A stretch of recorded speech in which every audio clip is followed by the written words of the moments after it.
Halo Mams, ketemu lagi bersama saya Dr. Joko Kurniawan, spesialis anak. Kali ini kita akan sedikit berdiskusi mengenai serba-serbi bayi prematur.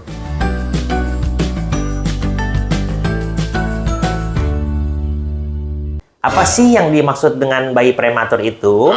Bayi prematur adalah bayi yang lahir jika usia kehamilannya kurang dari 37 minggu. Jadi normalnya bayi itu lahir pada usia kehamilan 37 sampai 40 minggu atau sekitar 9 bulan kehamilan. Nah, itu baru lahir. Itu yang dikatakan persalinan normal yang melahirkan bayi dengan normal dan cukup bulan. Nah, jika karena satu dan lain hal persalinannya itu maju atau kelahirannya itu jadi kurang dari 37 minggu, itu yang dikenal dengan kelahiran bayi prematur. Nah, jika bayi itu lahir prematur, maka dia punya dua usia, yaitu usia kronologis, di mana usia itu adalah usia saat dia lahir dihitung berdasarkan jumlah harinya sampai detik ini, dan juga ada usia koreksi, di mana usia koreksi adalah usia kronologis dikurangi 40 minggu dari usia prematurnya. Jadi misalnya bayi itu prematur 32 minggu, maka dia selalu punya usia koreksi, usia kronologis dikurang 8 minggu, yaitu 40 minggu dikurang 32 minggu tadi.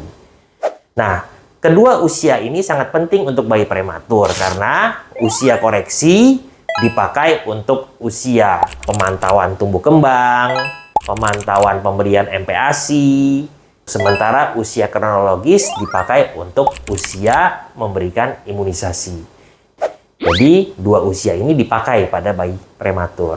Nah, kalau kita berbicara mengenai bayi prematur, sebetulnya banyak sekali yang harus dilakukan jika kita memiliki atau anak kita ternyata lahirnya prematur. Setelah dikatakan stabil dan pulang dari rumah sakit, ada beberapa perawatan khusus yang mungkin berbeda dibandingkan dengan perawatan bayi yang lahir normal.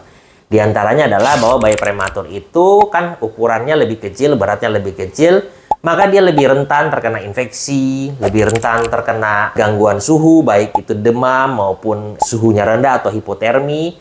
Maka perawatan-perawatannya juga khusus. Salah satu perawatan yang penting pada bayi prematur adalah metode kangguru, di mana metode kangguru ini penting untuk menjaga suhu bayi sehingga sama dengan suhu ibunya atau suhu orang yang melekat untuk dilakukan metode kangguru tersebut. Prinsipnya adalah dengan melakukan skin to skin kontak atau kontak kulit dengan kulit antara bayi dengan penggendong. Dalam hal ini bisa ibunya, bisa ayahnya. Nah, proses perawatan metode kangguru ini dapat dilakukan minimal 4 jam sehari sampai beratnya mencapai 2.500. Kira-kira seperti itu.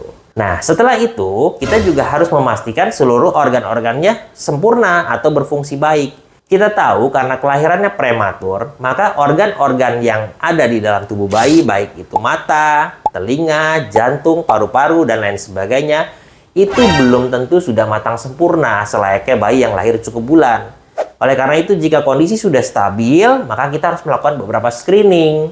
Salah satu screeningnya adalah screening penglihatan untuk dicek apakah matanya sudah baik. Karena jika belum, maka mungkin ada penanganan khusus oleh dokter mata. Kemudian kita juga harus memastikan fungsi telinganya sudah sempurna atau belum, yang nanti akan dikonsultasikan dengan dokter THT.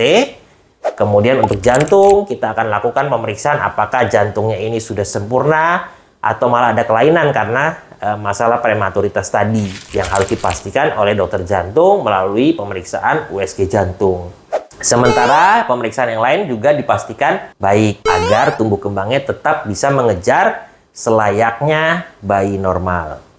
Bayi prematur sendiri, kita akan melakukan catch up pertumbuhan sampai usianya 2 tahun. Maka usia koreksi tadi untuk pemantauan tumbuh kembang itu dipakai sampai usia bayi 2 tahun.